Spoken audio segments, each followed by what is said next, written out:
Hello मेरे प्यारे बच्चे, कैसे हो आप सभी। उम्मीद है कि बढ़िया, मस्त और ज़बरदस्त होंगे। तो आज की इस वीडियो के अंदर हम लोग प्रश्नमाला 10 को सॉल्व करने वाले हैं। तो बने रहिएगा एंड तक, और चैनल पर नए हो तो प्यारे बच्चे सब्सक्राइब कर लीजिए। चलिए शुरू करते हैं आज की इस प्रश्न संख्या 1 से। प्यारे बच्चे थोड़ा सा यहाँ पे ध्यान रखना है कि एक वृत्त के बारे में हम लोग जो है सो इसके बारे में पढ़ने वाले हैं। तो थोड़ा सा यहाँ पे क्या करना है, इसके बारे में थोड़ा ध्यान रखना है। चलिए एक फिगर बनाते हैं वृत्त का, और उसमें आप लोगों को थोड़ा सा जानकारी देते हैं वृत्त के बारे में। देखो, मान लो कि कोई वृत्त है, ठीक। वृत्त हमारा ऐसे होता है, गोल होता है। चलिए खींचते हैं एक वृत्त। ये हमारा मान लो कि एक वृत्त है, ठीक है मेरे बच्चे। तो बीच में क्या होता है, इसका सेंटर होता है, इसको बोलते हैं हम लोग केंद्र। ये ध्यान रखना है, ये हमारा केंद्र होता है। तो यहाँ पे क्या होता है, मान लेते हैं कि ये ओ है, ठीक। ये इस तरीके से इसका केंद्र होता है। एक छोटा सा यहाँ पे केंद्र से लेकर के यदि यहाँ पे परिधि में कहीं पे भी मिलाएंगे, परिधि क्या होता है, ये हमारा लाइन जो होता है इसी को बोलते हैं परिधि। पूरे का मान कितना होता है प्यारे बच्चे, आगे हम लोग पढ़ेंगे इसके बारे में कि 2πr होता है। तो यहाँ पे देखेंगे कि ये हमारा जो इसका मान होता है यहाँ से लेकर के यहाँ तक, इसी को बोलते हैं हम लोग त्रिज्या। यदि यहाँ पे इस त्रिज्या को इधर से भी खींचते हैं तो 2 त्रिज्या बन जाता है, यानी 2 त्रिज्या को हम लोग पूरा को बोले तो ये हमारा एक व्यास हो जाता है। ये भी ध्यान रखना है, ठीक।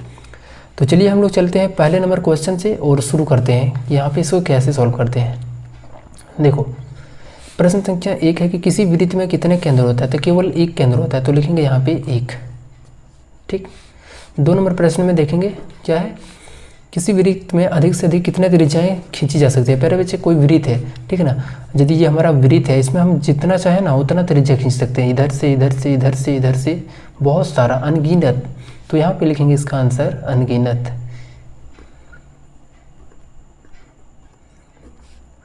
तीसरे नंबर प्रश्न को देखेंगे, किसी वृत्त में अधिक से अधिक कितने व्यास खींचे जा सकते हैं। ये भी हम लोग बहुत ज़्यादा, जितना चाहे ना उतना खींच सकते हैं। जैसे हमारा एक केंद्र है, यहाँ से व्यास को खींचेंगे ऐसे करके ऐसे करके ऐसे ऐसे, जितना चाहे उतना खींच सकते हैं। तो यहाँ पे हो जाएगा अनंत, या फिर बोल सकते हैं उसको अनगिनत। चलिए चौथे नंबर प्रश्न को देखेंगे, किसी वृत्त में अधिक से अधिक कितने जीवाएं होती है। तो ये भी हमारा बहुत होता है, एकदम जितने जीवा खींचे जाते। देखो यहाँ पे जीवा क्या होता है प्यारे बच्चे, एक वृत्त है, ये हो गया जीवा, जो यानी वृत्त को 2 भाग में बांट रहा है, ठीक। लाइन क्या है कि वृत्त को एक इधर पार्ट में इधर पार्ट में 2 पार्ट में बांट रहा है, तो इसको बोलते हैं जीवा। तो ऐसे यहाँ पे खींचा जा सकता है, इधर से कितना भी खींचे तो हम लोग इसका भी अनंत खींच सकते हैं, ठीक ना, बहुत ज़्यादा।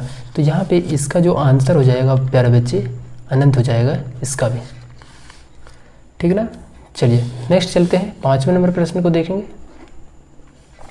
देखो, किसी वृत्त के लिए निम्नलिखित में कौन सा संबंध सत्य है। तो प्यारे बच्चे ध्यान रखना है कि त्रिज्या जो होता है क्या होता है, हमारा व्यास का आधा होता है, या फिर ऐसे बोल सकते हैं कि 2 गुना त्रिज्या करते हैं तो हमारा व्यास आता है। आपका ये जो है सो सही आंसर हो जाएगा। किसी वृत्त के लिए निम्नलिखित में सत्य और असत्य कथनों को पहचाने। कोई भी 2 व्यास एक दूसरे को प्रतिच्छेद करते हैं, बिल्कुल करते हैं प्यारे बच्चे, तो लिखना है सत्य, ठीक।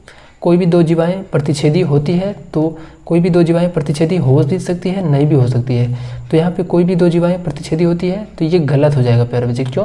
क्योंकि हम लोग मान लें कि ये प्रतिच्छेदी होगा कब होगा, जब दोनों एक ही जैसा पर खींचेंगे, तो यहाँ पे नहीं होगा, ठीक।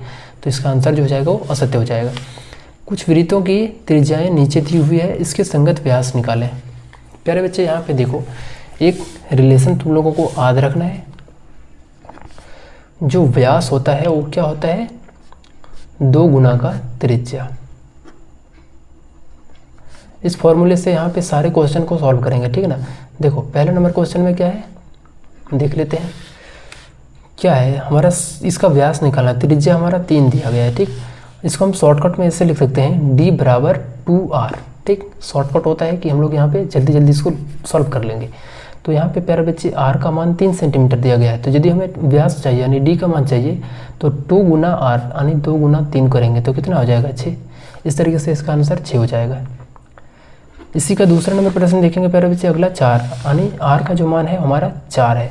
यदि d चाहिए तो d का मान होता है 2 गुना r, 2 गुना r का मान है 4, 2 चौके 8 हो जाएगा। इसी तरीके से देखेंगे तीसरे नंबर प्रश्न को, तो यहाँ पे देखो r का जो मान है हमारा कितना है, 5 मीटर दे करके रखा है। r का मान हमारा 5 मीटर है। तो डी का मान कितना हो जाएगा 2r, तो 2 गुना r का मान 5, 5 दूना का 10 हो जाएगा। चौथे नंबर प्रश्न को देखेंगे प्यारे बच्चे। इसी में हमारा 2.5 मीटर दे रखा है, यानी r का मान 2.5 मीटर है। फिर से d का मान निकालेंगे तो 2r, r का मान 2.5, यदि गुना करेंगे तो ये 5 मीटर हो जाएगा। ठीक, तो ऐसे करके यहाँ पे इसे सॉल्व करना है। चलिए चलते हैं नेक्स्ट प्रश्न की ओर। कुछ वृत्तों के व्यास नीचे दिए गए हैं, उनके त्रिज्याएं निकालें। इस पर उल्टा करना है प्यारे बच्चे, इसमें व्यास दिया गया है और हमें त्रिज्या निकालना है। चलिए चलते हैं, यहाँ पे देखेंगे, फिर से फॉर्मूले को लिखेंगे d बराबर 2r। यहाँ पे d का मान दिया गया ना, तो यहाँ पे देखेंगे प्यारे बच्चे, यदि r चाहिए ना तो 2 को इधर ले आओ, तो ये गुना में इधर आके क्या हो जाएगा, भागे में। तो यदि हम यहाँ पे 2 से कोई भी व्यास को भाग करेंगे तो हमारा त्रिज्या निकल करके आएगा। तो पहला नंबर का जो क्वेश्चन है प्यारे बच्चे, d का मान कितना है, ये 6 सेंटीमीटर दिया गया है, यानी ये d का मान 6 है। d का मान 6 है तो d की जगह पर 6 रख दो बटा का 2, तो r का मान कितना हो जाएगा, कटा दो इसको 3 बार में, तो r का जो मान हो जाएगा प्यारे बच्चे वो हमारा 3 सेंटीमीटर हो जाएगा। चलिए इसी में दूसरा देखेंगे, d का जो मान है अगला वाला में कितना दिया गया है, 7 सेंटीमीटर दिया गया है, d का मान 7। यदि r का मान देखेंगे तो इसका जो है सो आधा कर देंगे, 7 बटा का 2। तीसरे नंबर में d का मान जो है सो प्यारे बच्चे कितना दे करके रखा है, देख रहे थे थोड़ा, d का जो मान है 5 सेंटीमीटर देख करके रखा है। यदि r का मान चाहिए तो यहाँ पे क्या करना है, फिर से इसे 2 से भाग कर देना है। चौथे नंबर प्रश्न को देखेंगे, d का मान 5.2 दे करके रखा है, d का मान 5.2। यदि r का मान चाहिए तो यहाँ पे क्या करना है, इसे 2 से भागा कर देना है। 2 से भाग करेंगे तो ये 2.6 बार में। इस तरीके से त्रिज्या का जो मान हो जाएगा वो कितना हो जाएगा, r बराबर 2.6 सेंटीमीटर। ठीक, तो यहाँ पे ऐसे करके इसे सॉल्व करना है। चलिए नेक्स्ट चलते हैं प्यारे बच्चे। यहाँ पे क्या है, उन वृत्तों को खींचे जिनकी त्रिज्याएं निम्नांकित है। प्यारे बच्चे यहाँ पे हमारे पास तो अभी स्केल और जो प्रकार है वो नहीं है, तो यहाँ पे ये क्वेश्चन आप लोगों को थोड़ा सा जो है सो बाद में हिंट करूँगा। चलिए चलते हैं अगले प्रश्न यानी 10 नंबर प्रश्न को सॉल्व करते हैं। नीचे के चित्रों को देखकर बताइए कि कौन से बिंदु वृत्त के बहिर्भाग में, अंतःभाग है एवं सी यानी उसका परिधि पर है। प्यारे बच्चे यहाँ पे देखो, सबसे पहले लिखना है बहिर्भाग में। इस वाले फिगर में देखो, एक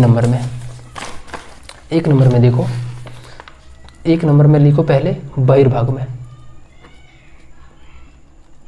प्यारे बच्चे वृत्त के जो बाहर है वो कौन कौन से हैं, देखो तो यहाँ डी ई है, तो यहाँ पे डी और ई जो हमारा क्या है, बहिर्भाग में है, तो ये आंसर हो जाएगा पॉइंट डी और पॉइंट ई।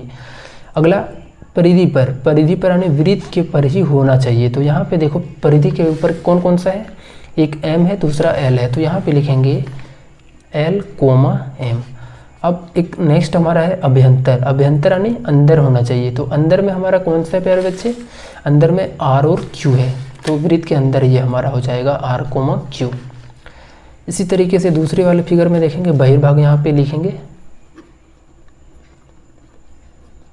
फिर से यहाँ पे लिखेंगे परिधि, लास्ट में लिखेंगे अभ्यंतर।